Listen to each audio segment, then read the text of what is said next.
జై శ్రీకృష్ణ. ఆండాల్ తిరువడిగళే శరణం. 29వ పాసురంలోకి ప్రవేశించాం. వీటిని శాత్తుమరై పాసురాలు అని అంటారు.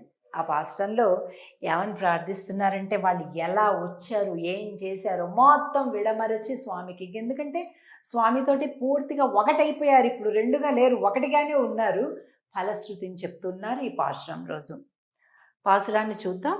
భోగి, సాధారణంగా భోగి పండుగ రోజు 29వ పాసురం వస్తుంది, లేదా 29, 32 పాసురాలు కూడా.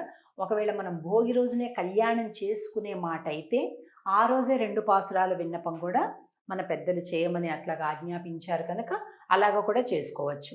లేదా 29వ రోజు ఒక్కొక్క సంవత్సరం ఒక్కొక్క ప్రకారంగా వస్తుంటుంది.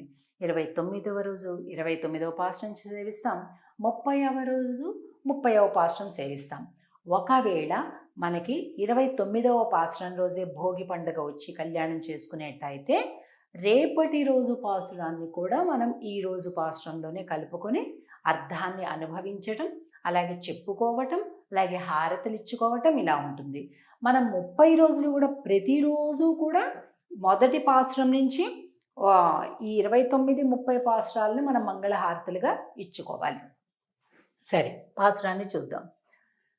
సిత్తుం సిరుగాలే వందు ఉన్నై సేవిత్తు ఉన్ பொத்தாமரை அடியே போத்தும் பொருள் கேளாய் பெத்தும் மேயுத்துண்ணும் குலத்தில் பிறந்து நீ குத்தேவல் எங்களை கொள்ளாமல் போகாது இத்தை பறை கொள்வா நன்றுகான் கோவிந்தா எத்தைக்கும் ఏజేజు పిరవిక్కుం.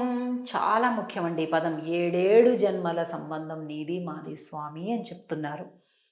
ఎత్తైకుం ఏజేజు పిరవిక్కుం உந்தன்னோடு உத்தோமே யாவோம் உனக்கே நாம் ஆட்செய்வோம் மத்தை நம் காமங்கள் மாத்து ఏలోరెంబావాయ్.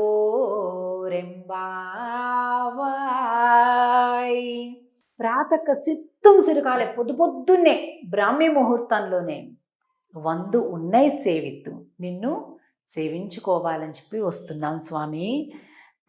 ఎందుకు వస్తున్నామో తెలిసిన, తామర పువ్వుల వంటి నీ పాదాలను చూసారా, తామర పుష్పం పైన స్వామి పాదాలు ఉన్నటువంటి బొమ్మ. నీ తామర పుష్పముల వంటి నీ పాదాలను సేవించటానికి వస్తున్నాం మేము. ఎందుకు?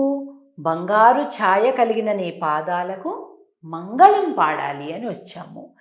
అలాగే ఈ జన్మలోనే కాదు, అన్ని జన్మలలో కూడా నీతోని సంబంధం కలిగి ఉంటూ నీకే సేవలు చేస్తూ మేము ఉండాలి. ఇంకొక కోరిక, అసలు ఎంత అద్భుతమైనటువంటి వాక్యం అంటే ఫలశ్రుతిలో. మామూలుగా ఫలశ్రుతి అంటే పిల్లలు బాగా అవుతారు, ఉద్యోగాలు బాగా వస్తాయి, ధన సంపదలు బాగా వస్తాయి, సిరి సమృద్ధి ఉంటుంది, ఆయుష్, ఆరోగ్యం, ఐశ్వర్యం, ఆనందం, ఇవి చెప్తారు ఫలములుగా. కానీ తిరుప్పావైలో ఫలములుగా ఏం చెప్తారంటే, మాకు ఏ కోరికలు వద్దు, అలాంటి హృదయం మాకు ఉండేలాగా చెయ్యి. ఇంకా ఆ కోరిక, ఇంకా ఆ కోరిక, ఇంకా అలాంటి ఒక శరీరాన్ని భోగాలలో ముంచెత్తేటటువంటి కోరికలు మాకు కలగనివ్వకు. మాకు ఆనందము అంటే నిన్ను ఆరాధించటమే ఆనందం అనిపించేలాగా చెయ్యి స్వామి. అంటే మమ్మల్ని అలా అనుగ్రహించు అంటున్నారనమాట. ఇంకో ఇక్కడ మత్తైనం కామంగళ్ మాత్తు, మాకు ఏ ఇతరమైనటువంటి కోరికలు, భగవత్ సేవనే కోరిక తప్ప సేవ వల్ల మరొక కోరిక తీరాలి అనేది మాకు ఉండకూడదు అని చెప్తూ ఈ పాశ్రంలో కుత్తేవలెంగళై కొళ్ళామల్ పోగాదు అని అంటూ మనకి లక్ష్మణస్వామి శ్రీమద్ రామాయణంలో ఏం చెప్తారో అదే చెప్తున్నారు, అడుగుతున్నారు. ఏమడుగుతారు లక్ష్మణస్వామి? అహం సర్వం కరిష్యామి, అన్నీ నేనే చేయాలి, అన్ని సేవలు. అన్నగారు నిద్ర లేచేసరికి దంతధావనానికి కావాల్సినటువంటి పుల్లల్ని పెట్టడం, స్నానానికి ఏర్పాటు చేయటం, వస్త్రాలు సిద్ధం చేయటం, సంధ్యావందనానికి కావాల్సినటువంటి సిద్ధం చేయటం, యజ్ఞ హోమాదులకి సిద్ధం, అన్నీ ఒకటి రెండు లేదు, మొత్తం అంతా ఎలా చేస్తారో ఆ ప్రకారంగా మాకు కూడా అన్ని సేవలు మాకే ఇవ్వాలి నువ్వు అని అడుగుతున్నారు. అంటే కైంకర్యాన్ని ప్రార్థించటం. ఇక చివరి పాసురాల్లోకి వచ్చేసరికి మాకు ఏమీ లేదు, మాకు ఏమీ వద్దు అనేటటువంటిది స్పష్టంగా చెప్తూ ఆండాళ్ళు. ఏం కావాలి, మనం కోరుకోవలసింది ఏంటి అంటే స్వామి యొక్క శ్రీపాద చరణార విందములకు మనఃపూర్వక మంగళహారతి. మనం పిల్లలకి వాళ్ళకి మంగళహారతులు ఇవ్వటం ఇవన్నీ కూడా మనం వింటుంటాం. మరి భగవంతుడికి కూడా మంగళం పాడుతున్నాం అంటే ఇది చాలా పరిపక్వమైన భక్తి కలిగిన వాళ్ళే చేయలేస్తారు. భగవంతుడికి హారతి కర్పూరం ఇవ్వడం అంటే ఏంటండి? పరిపూర్ణమైనటువంటి భక్తి అని అర్థం.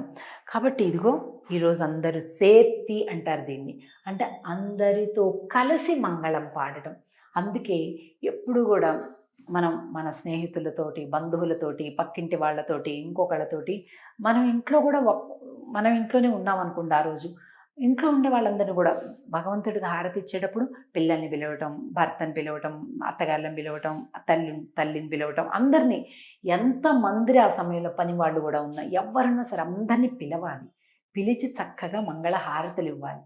దీన్నే కూడి ఇరుందు అని అంటారు. అది బాగా చెప్తుంది ఆండాళ్ళ తల్లి తిరుప్పావేలు. కనుక మనం తిరుప్పావేలు ఊరికే చదివేసామా, చేసేసామా, అయిపోయిందా, కట్టె పొంగల్ తిన్నామా, పరమాన్నం తిన్నామా కాదు. ఇందులో ఆండాళ్ళ తల్లి చెప్పింది పాట, కీర్తన మనకెంత తక్కువ వచ్చినా పర్వాలేదు, రాగాలు రాకపోయినా పర్వాలేదు, ఎలా వస్తే అలాగే పాడేయాలి. అలాగే మంగళాశాసనాన్ని కలిసి చెయ్యాలి. ఈ రెండే మనం తిరుప్పావైలో ప్రధానంగా తెలుసుకోవాల్సినటువంటి విషయాలు. ఇది ఈ 29వ పాశ్రంలో ఫలశ్రుతిగా ఆండాళ్ళు చెప్తుంది. దీన్ని మనం సేవించాం. ఇక రేపటి రోజుకి 30వ పాసురం, ఆఖరి పాసురం తిరుప్పావై వ్రతంలో. అది కూడా ఫలశ్రుతి పాసురం. అసలు ఎవరు చెప్పారు ఈ తిరుప్పావై, ఎందుకు చెప్పారు, ఏం ఫలితాన్ని మనం పొందగలుగుతాం అనేటటువంటి విషయాన్ని 30వ పాసురంలో చూడబోతున్నాం. ஆண்டாள் திருவடிகளே சரணம். ஜெய் ஸ்ரீ கிருஷ்ணன்.